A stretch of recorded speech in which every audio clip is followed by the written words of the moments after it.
एक बार की बात है। गौतम बुद्ध गांव में पेड़ के नीचे बैठकर गांव वालों को क्रोध के ऊपर समझा रहे थे। उसके ऊपर सत्संग दे रहे थे और समझा रहे थे कि किस प्रकार क्रोध एक इंसान को किस तरीके से पूरी तरह नष्ट कर देता है। जब किसी इंसान को क्रोध आता है तो वह किसी के बारे में नहीं सोचता, मूर्ख बन जाता और इस प्रकार की हरकतें करने लगता है जिससे उसका विनाश निश्चित होता है।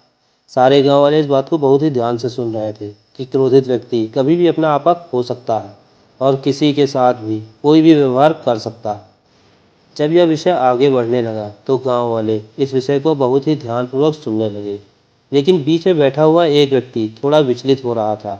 उसे लग रहा था कि यह सारी की सारी बातें उसे सुनाई जा रही, क्योंकि उसे बहुत क्रोध आता था। जैसे जैसे यह विषय आगे बढ़ता गया उस व्यक्ति का क्रोध और बढ़ता गया और वह अपने स्थान से खड़ा होकर गौतम बुद्ध के पास गया और कहने लगा, क्या फालतू की बातें कर रहे हैं, क्या बकवास कर रहे हैं, हमें तुम्हारी यह फालतू की बातें नहीं सुनना।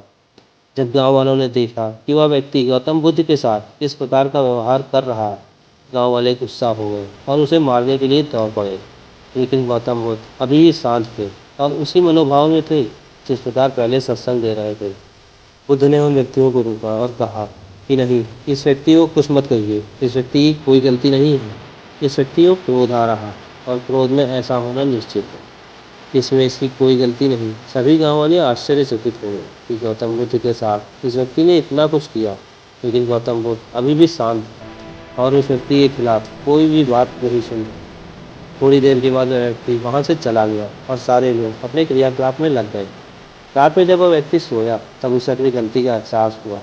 सुबह उठकर वह जल्दी गौतम बुद्ध के पास पहुंचा और उनके पैरों में गिरकर रोने लगा। कहने लगा कि मुझसे बहुत ही बड़ी गलती हो गई, मुझे माफ़ कर दीजिए।